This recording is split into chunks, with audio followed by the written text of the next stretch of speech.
Bonjour à toutes et tous. Alors, on va vraiment parler de la clinique du haut risque, une diversité de concepts, et évoquer en fait la question de, de- de la conceptualisation de nos troubles à travers ce trouble, cette condition plutôt discutée actuellement depuis quelques décennies. D'abord, voir qu'est-ce que sont les UHR, CHR, la diversité de vocabulaire, et puis ce risque d'une diversité de concepts, et en fait aussi les atouts. Déjà, définition de UHR, de haut risque clinique ou haut risque, ultra haut risque, hein, comme on pouvait dire, mais le mot ultra est quand même assez gênant devant les patients. C'est une condition et pas vraiment un trouble. Et ça, c'est toute une discussion sur à quel moment un risque devient une maladie. On peut prendre tout simplement l'exemple de l'hypertension artérielle, qui est un risque d'autre chose, et pourtant on en fait une maladie. On peut prendre le diabète, qui est finalement juste un risque de développer d'autres troubles liés à cette condition-là. Et donc on voit bien que c'est une condition qui prédispose à développer un trouble psychiatrique au-dessus du seuil. Donc on est vraiment en dessous du seuil. On voit que sur le schéma qu'il y a plein de petits points de différentes couleurs en haut. Et puis au fil du temps, on part d'en haut et on descend au fil du temps, on descend et le temps avance. On voit que les symptômes se figent dans un des troubles. Les points qui étaient plutôt bleus, violets, verts et rouges eh bien, deviennent plutôt rouges, schizophrénie, ou plutôt violets, par exemple, trouble anxieux. Et donc il y a tout un enjeu de l'intervention précoce à ce moment sur le 12-25. 12-25 parce qu'on voit bien dans ces revues de Solmy et qui a été repris par ULAS, eh bien, l'apparition des troubles. Donc à partir de ces proportions de méta-analyse, on voit bien que l'apparition des troubles est globalement aux alentours de 15 ans, entre 15 et 25. Donc il y a vraiment l'idée d'ailleurs de développement d'une youth psychiatrie, hein, c'est-à-dire d'une psychiatrie pour la jeunesse ou de la jeunesse. Donc on voit depuis les premiers articles, alors il y en a même ce terme qui apparaissait en 55, mais globalement qui apparaît depuis quelques années, l'idée de proposer une sous-spécialité, la psychiatrie pour la jeunesse, qui passerait eh ben, ce fameux cap de l'adolescence, de la transition ado-adulte, puisqu'il s'agirait de praticiens formés aux environ 12-25 ans. Donc vraiment avec l'idée de s'occuper de la jeunesse dans son entièreté et de ne pas scinder une pédopsychiatrie, une psychiatrie de l'enfant et de l'adolescent, et une psychiatrie adulte qui a vraiment, qui est une communauté différente, avec des pratiques différentes, des manières de faire différentes, d'explorer le patient, son développement, sa famille vraiment différemment. Donc voilà, il y a l'idée, on le voit en bas, le développement d'un certificat en Australie de Youth Psychiatry, des articles de World Psychiatry, notre grande revue qui essaie d'avancer cette idée, et puis de plus en plus d'éditos et de roadmap, hein, de manière de proposer cette organisation des soins. Alors derrière le terme de UHR, il y a une multitude d'entités et de terminologies. J'ai peut-être pas le temps de tout discuter, mais il y a les psychotiques-like expériences, ces expériences hein, qui appartiennent au champ de la santé publique. On pourrait tous avoir eu des expériences, des bizarreries intérieures à un certain moment dans la nuit, avoir l'intuition d'une hallucination, etc. En tout cas, le chiffre est assez important, peut-être jusqu'à 15% en population générale. Des symptômes de base qui sont vraiment au niveau symptomatique, des petites choses au niveau cognitif, perceptif, langage, émotion. Et puis là, on rentre dans les UHR, CHR, on est plus dans le champ de la catégorie, avec des blips, des psychoses qui apparaissent et disparaissent, et puis un syndrome de psychose atténuée, vraiment avec des symptômes atténués par rapport à ceux qu'on retrouve au-dessus du seuil, justement, avec ceux qui sont fixés autour de trois syndromes positifs, négatifs et désorganisationnels. On a donc des manières de prévenir ça différentes, prévention universelle, sélective, indiquée, et puis le traitement, avec une durée de psychose non traitée le plus court possible dès qu'on est au-dessus du seuil.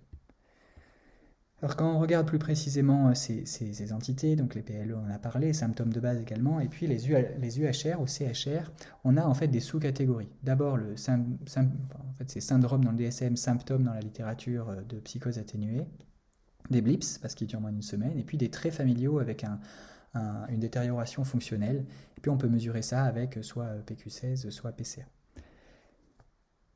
Il y a des enjeux derrière cette notion de CHR. Déjà parce que la notion est ancienne, hein, on rapporte souvent l'origine à cet article très, très long, je crois qu'il fait au moins 80 pages de Sullivan, euh, de l'idée qu'il y a vraiment une éthique du diagnostic, puisque cette question de la transformation du risque en maladie a été largement explorée, hein, par exemple par Nicolas Rose, là on est vraiment dans les années 90 en 96, hein, sur l'idée de ne pas mélanger ou de mélanger risque et maladie. Une notion qui est politisée, puisque il y a cette question du syndrome de psychose atténuée qui n'a pas été retenue dans les troubles, mais dans les affections à creuser à la fin du DSM-5 et DSM-5 révisé. Et donc l'idée de proposer un syndrome et de le mettre dans une classification a vraiment des impacts. Et puis bien sûr une notion qui transporte tout un modèle de soins, et on l'a vu avec les Headspace, les USpace dans les différents pays, EASE aux Pays-Bas, UScan, OpenMind au Canada. Donc on voit qu'il y a vraiment une réinclusion, lien de proximité, information et psychosocial, scolarité, enfin vraiment toute une manière d'organiser les soins psychiatriques qui change autour de cette notion et de la notion de l'intervention précoce plus largement. Alors il y a des limites aussi, des limites liées à la surmédicalisation, puisque certains auteurs, donc là c'est pas moi qui parle, mais vraiment Van Os, qui est un auteur, un des grands auteurs de la psychiatrie contemporaine, qui va dire que on a des concepts binaires de risque de transition, alors que les expériences sont très différentes chez les jeunes. Des taux de transition qui sont peut-être gonflés, puisqu'il y a beaucoup de faux, car ça n'exclut pas les faux positifs, avec des fluctuations naturelles d'expression dimensionnelle de la psychose. Avec des propositions de plutôt regarder la psychopathologie plutôt que de surveiller les jeunes, et finalement de proposer, à vrai dire, c'est ce que propose Van Os, mais personnellement je trouve que c'est ce qui est fait actuellement, un accès à un environnement à faible stigmatisation, c'est ce qui est tenté, porteur d'espoir, petite échelle, puis langage d'intervention acceptable. Alors, autre problème autour de la surmédicalisation, qui n'est pas à nier, c'est vrai. Médicaliser une condition qui n'est pas considérée comme un trouble à part entière, avec un pronostic qui est mal défini, même si nous avons des chiffres actuellement, ça peut poser question. Deuxième problème, l'efficacité à l'échelle populationnelle. C'est efficace pour certains individus à risque, mais quand on regarde à l'échelle populationnelle, il n'y a pas d'efficacité démontrée. Et puis un paradoxe de la prévention, c'est simplement dire que, il y a une remise en cause des mesures pour empêcher la propagation d'une maladie, par exemple infectieuse, parce que la propagation prophétisée ne s'est pas produite, justement parce qu'on a mis ces mesures en place. Donc en fait, il y a une prévalence haute, on met des mesures en place, la prévalence baisse, donc on dit, il n'y a pas, cette maladie n'existe plus. Et donc le risque est de baisser la mise en place de telles mesures de prévention. Et puis, voilà, c'est vrai que le taux de transition est très dur à connaître. Et puis, des difficultés institutionnelles, faible spécificité du repérage, démographie médicale, services difficiles à mettre en place. Bon, donc diversité de vocabulaire, de concepts. Donc, on voit qu'il y a vraiment un vocabulaire assez large. Les PLE, symptômes de base, les UHR, les CHR, le LIPS, APS. On voit qu'il y a vraiment une immaturité dans ce champ de littérature par rapport à d'autres troubles en psychiatrie. Et pourquoi ? Alors pourquoi il y a des plus, il y a des moins. Pourquoi il y a une diversité ? Ça a des avantages, des inconvénients.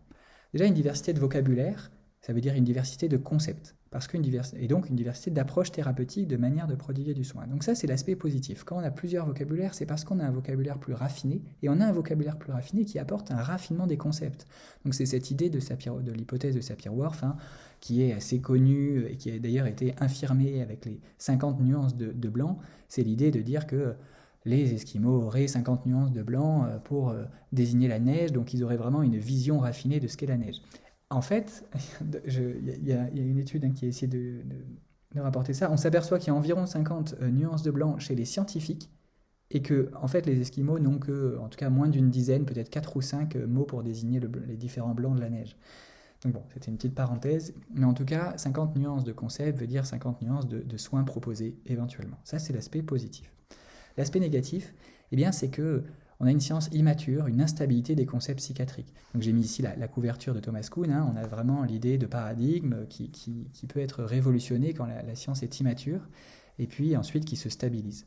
Et donc on voit ici la dérive conceptuelle dans une étude réalisée par Baes et puis Nick Slam. On a l'évolution de la sévérité de certains mots. Donc ce qu'on appelait le deuil était plutôt haut, à 8 sur l'échelle dans les années 70, et puis dans les années 2010, on voit que ça baisse. La sévérité de ce qu'on appelle un deuil est plus basse. Donc on voit qu'il y a cette dérive, ce concept CRIP qui est rampant comme ce bébé, un concept CRIP qui peut être relativement difficile, notamment par un excès de médicalisation de conditions qui ne devraient pas l'être. Alors quel est le risque d'une diversité de vocabulaire ? Si on va plus loin dans ce concept crypt, c'est qu'il y a deux types de glissements de concepts. Donc en haut, j'ai mis quelques articles, notamment de Nick Aslam, autour de cette question du glissement conceptuel. D'abord, un glissement horizontal. Donc c'est la flèche bleue qui est horizontale. On élargit un concept à des nouveaux phénomènes qualitativement différents. Mais un bon exemple, c'est l'élargissement sémantique. Le harcèlement est devenu le cyberharcèlement parce que par métaphore, les relations peuvent être aussi à distance. Il y avait du harcèlement quand il y avait un corps face à un autre corps, et puis aujourd'hui, quand il y a un corps virtuel face à un corps virtuel, il peut y avoir un cyberharcèlement. Donc un effet assez positif, on va en parler après. Et puis un glissement vertical. Là, c'est pas tant qualitatif, mais quantitatif. Un petit peu comme dans les termes montrés précédemment avec celui du deuil, des termes forts qui adoptent des significations plus faibles. Les abus émotionnels, en fait, viennent de l'idée d'un concept d'abus physique, puis de l'idée d'un concept d'abus sexuel, et puis l'idée d'un concept d'abus émotionnel. Et donc on a élargi le physique au sexuel et à l'émotionnel. Donc il y a une expansion aussi qui est verticale. Voilà, et par exemple les micro-agressions pourraient être un autre exemple. Alors bien sûr, un effet très positif, puisqu'on reconnaît des nouveaux concepts, il y a une vraie justice herméneutique, c'est-à-dire qu'on reconnaît, en incluant des concepts qui n'étaient pas reconnus, certains patients dans la possibilité de les reconnaître dans leurs souffrances. Donc des souffrances qui étaient négligées, qui n'étaient pas écoutées, le discours, donc le testament testimonial, le discours des patients n'était pas écouté, et là c'est reconnu. Négatif, bien sûr, c'est qu'il peut y avoir des diagnostics excessifs ou des traitements inappropriés de conditions qui ne devraient pas l'être. Donc voilà, le risque d'une diversité de concepts, puisqu'on a vu le risque d'une diversité de vocabulaire, eh bien, c'est déjà une dilution du normal et du pathologique. Une des, on va dire, tartes à la crème de la définition du trouble psychiatrique est de dire qu'il y a une dysfonction qui cause un préjudice dans la vie d'une personne. Ça marche assez bien en pratique, et c'est un peu comme ça que le conçoivent les cliniciens de manière assez intuitive. Une dysfonction préjudiciable peut définir un trouble. Eh bien, quand on utilise tout ce concept du HR et CHR, il y a une difficulté, c'est que finalement, on ne sait plus trop où est la limite du normal et du pathologique, et finalement donc les limites de la médicalisation, de ce qu'il faut traiter, ce qu'il faut déjà médicaliser, diagnostiquer puis traiter, vont être également relativement floues et contingentes, ce qui veut dire dépendantes des, par exemple, humeurs des cliniciens, ce qui peut poser problème. Deuxième temps, brouiller les classifications, c'est donc discuter ce qui doit être ou non médicalisé. Donc on pourrait traiter des problèmes non psychiatriques comme des problèmes psychiatriques, ce qui est à la fois un processus social objectif à grande échelle, des nombreuses implications économiques et politiques. Est-ce qu'il faut intégrer la catégorie du HR à la discipline? Mais c'est en fait une question aussi très subjective, personnelle. Est-ce que les personnes, dans leur identité, se sentent malades? Comment ils vivent cette condition en tant que trouble ou non? Donc on voit que les UHR, c'est une dilution du vocabulaire, science du risque immature, instabilité des concepts, dilution normale et pathologique, brouillage nosographique, perturbation de la médicalisation. Donc on voit énormément de questions qui se sont posées ici. Merci pour votre attention.